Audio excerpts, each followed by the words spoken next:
चुनाव से पहले पश्चिम बंगाल की मुख्यमंत्री ममता बनर्जी की बहुत बड़ी जीत हो गई है।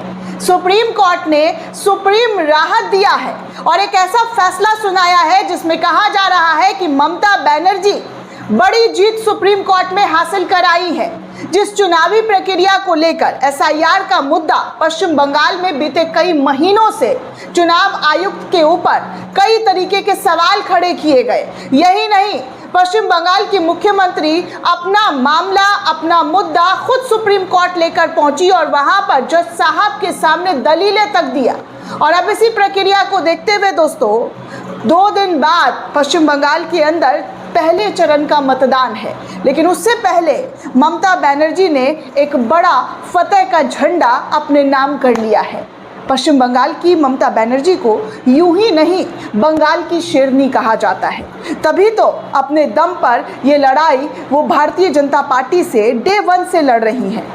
और किस कदर लड़ रही हैं वो भी आपको पता है। ईडी और पता नहीं ना जाने कितने छापे और चुनाव आयुक्त का वो बयान जो सोशल मीडिया पर काफ़ी वायरल हुआ कि तृणमूल कांग्रेस को 2 टूक, जी हाँ 2 टूक जवाब दे रहा हूँ कि अब भय मुक्त पश्चिम बंगाल में चुनाव होगा। इस तरीके के चुनाव आयोग के ऑफिशियल अकाउंट से ट्वीट तक किए गए थे दोस्तों। इन सब के बावजूद फाइनली पश्चिम बंगाल की शेरनी ने एक बड़ा जीत हासिल किया है। क्या है वो जीत और सुप्रीम कोर्ट ने क्या फैसला सुनाया है, वो सब कुछ एक एक करके आपको बताने वाली हूँ दोस्तों। पश्चिम बंगाल में पहले चरण का मतदान 23 तारीख को होने वाला है। उसके बाद दूसरे चरण का मतदान होगा और 4 मई को मतगणना होगा। इस दिन कौन जीतता है कौन हारता है वो जनता तय करेगी, लेकिन दावे लगातार तमाम पार्टियों के जरिए ठोके जा रहे हैं, हम जीतेंगे हम जीतेंगे हम जीतेंगे।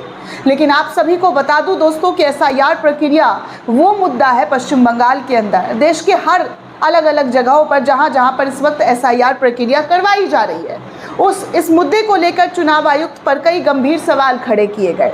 और स्पेशली पश्चिम बंगाल में तो 90 लाख मतदाताओं के नाम काट दिए गए।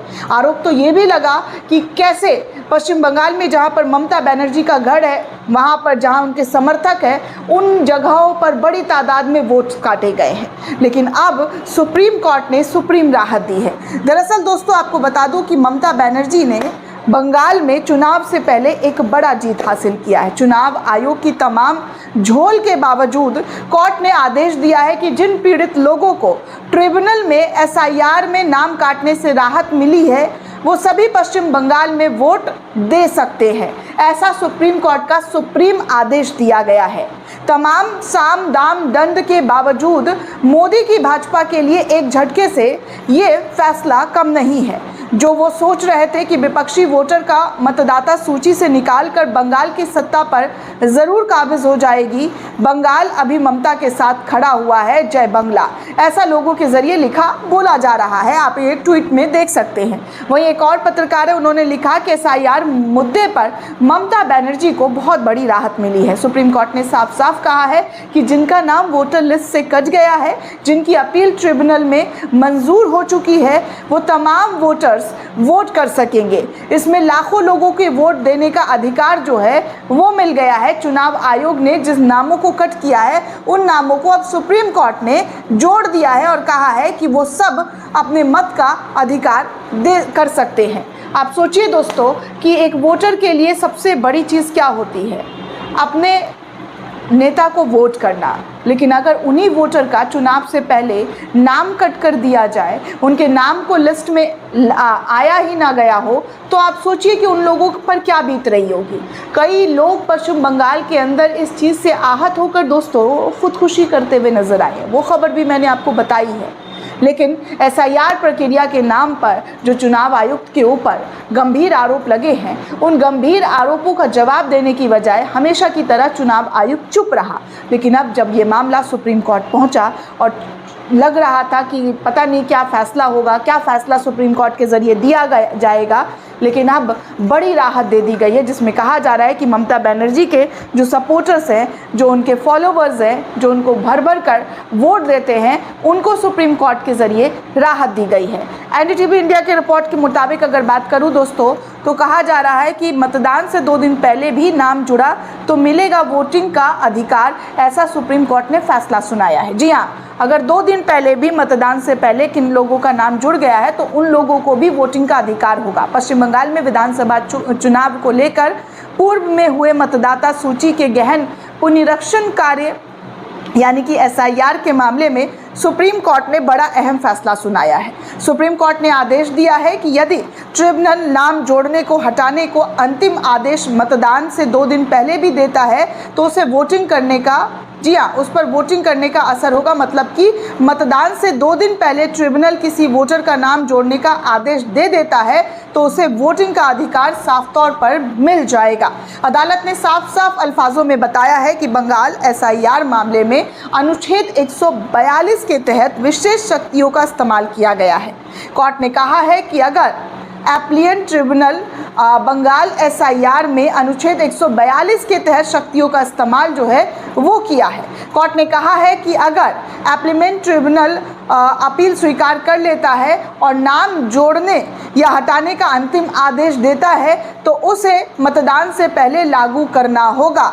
सुप्रीम कोर्ट ने इलेक्शन कमीशन ऑफ इंडिया को निर्देश दिया है कि अगर अपीलों का फैसला बंगाल के पहले चरण के विधानसभा चुनाव के पहले 21/4/2026 तक हो जाता है तो सप्लीमेंट्री रिवाइज मतदाता रूल जारी करना होगा और दूसरे चरण में मतदान के लिए ये डेडलाइन 27 अप्रैल तक तय की गई है। दोस्तों, आपको बता दूं कि पश्चिम बंगाल के पहले चरण की मतदान 23 अप्रैल को होना है, जबकि दूसरे चरण की वोटिंग जो है वो 29 अप्रैल को होगा। लेकिन उससे पहले सुप्रीम कोर्ट ने बहुत बड़ी राहत देते हुए ट्रिब्यूनल अपील को स्वीकार कर लिया है और नाम जोड़ने या हटाने का अंतिम आदेश जो है वो दे दिया है। उसे मतदान से पहले लागू करना जो है वो होगा, ऐसा सुप्रीम कोर्ट ने साफ तौर पर कहा है। सुप्रीम कोर्ट ने साफ किया है कि सिर्फ अपील लंबित होने से वोट देने का अधिकार नहीं मिलेगा। कोर्ट की दलील है कि अगर लंबित अपील वाले लोगों को वोट देने दिया गया तो आपत्ति करने वाले दूसरे वोटिंग अधिकार रोकने की मांग कर सकते हैं। इसीलिए जो ट्रिब्यूनल के जरिए जिन नामों को ऐड किया जाएगा उसको वोट देने का पश्चिम बंगाल में अधिकार होगा। मतलब आप सोचिए दोस्तों कि पश्चिम बंगाल में कितनी कोशिश और जद्दोजहद की जा रही है और कैसे कैसे आरोप लगे हैं, ये आपके सामने है। वहीं दूसरी तरफ दोस्तों, हमारी सरकार जो है, NDA वाली जो सरकार है, जो बहुमत से सत्ता में नहीं आई है बल्कि बैसाखी से सत्ता में आई है, अपने नए कानून को जो है आपात जो सेशन बुलाया गया है, स्पेशल सेशन, उसमें पास कराने की पूरी कोशिश की जा रही है। लेकिन आपको पता है उसको पास कराने से पहले ही संसद में भयंकर तरीके का हंगामा हो गया और विपक्ष ने साफ कहा है कि जब नोटिफिकेशन जारी कर दिया गया आप लोगों की तरफ से तो बहस किस तरीके की।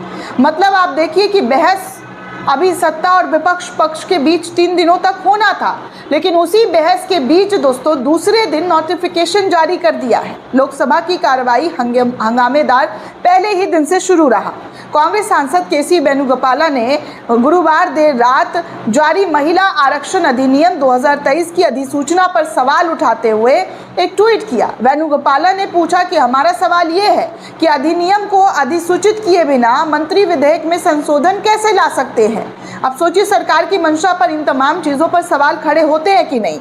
अन्य सांसदों ने भी कानून मंत्री अर्जुन राम मेघवाल से जवाब मांगने के लिए उनको जो है तलब किया है।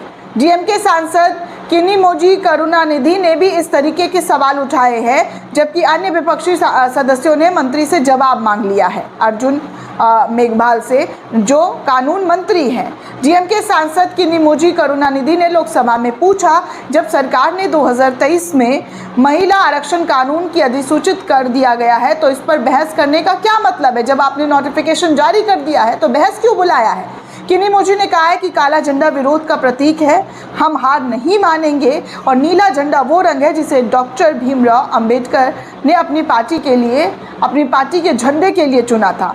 वही नीला रंग जिसने उस व्यक्ति के झंडे के रूप में जो है आज नकार दिया गया, जिसने हमें सिखाया है कि हमें शिक्षित होना चाहिए, आंदोलन करना चाहिए और संगठित होना चाहिए। किनिमोजी ने गुरुवार को MK स्टालिन द्वारा काला झंडा लहराने पर यह टिप्पणी की। PM मोदी ने गुरुवार को लोकसभा में DMK सांसदों को काले कपड़े पर भी तंज कसा था दोस्तों, काला डाउट तक कह दिया गया था। मतलब आप सोचिए कि सरकार जो चीज़ें ला रही है पीरासिमन बिल जो है वो सरकार के ज़रिए महिला आरक्षण के नाम पर जो लाया गया है वो कितनी तेज़ी से लाया गया है, कितनी जल्दबाजी की गई है, उस पर कांग्रेस के सांसद शशि थरूर ने भी सवाल उठाया है। उन्होंने कहा कि महिला आरक्षण विधेयक पहले पारित किया जाना चाहिए, जबकि परिसीमन विधेयक को रोक दिया जाना चाहिए। उनका तर्क है कि हमें इसे जल्दबाजी नहीं की जा सकती, इसके लिए व्यापक विचार विमर्श की आवश्यकता है। उन्होंने परिसीमन के लिए यूरोपियन मॉडल का भी हवाला दिया, जिसमें उन्होंने कहा कि अधिक आबादी वाले राज्यों को अधिक प्रतिनिधित्व मिलता है, लेकिन छोटे राज्यों के प्रति व्यक्ति अपेक्षाकृत अधिक प्रतिनिधित्व प्राप्त होता है। जबकि कांग्रेस सांसद ने सदस्यों की संख्या बढ़ाने पर लोकसभा की कार्यक्षमता पर सवाल उठाया है। तो अध्यक्ष ओम बिरला जो स्पीकर, उन्होंने कहा कि सभी सदस्यों को समय दिया जाएगा बात रखने के लिए। दोस्तों, इस वक्त संसद का माहौल जो है बहुत ज़्यादा गहमा गहमी है, हंगामेदार है। सरकार इस बिल को किसी भी कीमत पर पास करवाने के लिए पूरी जद्दोजहद कर रही है, लेकिन विपक्ष भी इस बिल को सीधे तौर पर नकारता हुआ नजर आ रहा है। आगे क्या होता है, इसकी पूरी जानकारी आपको देते रहेंगे। पल पल की अपडेट के लिए बने रहें। शुक्रिया।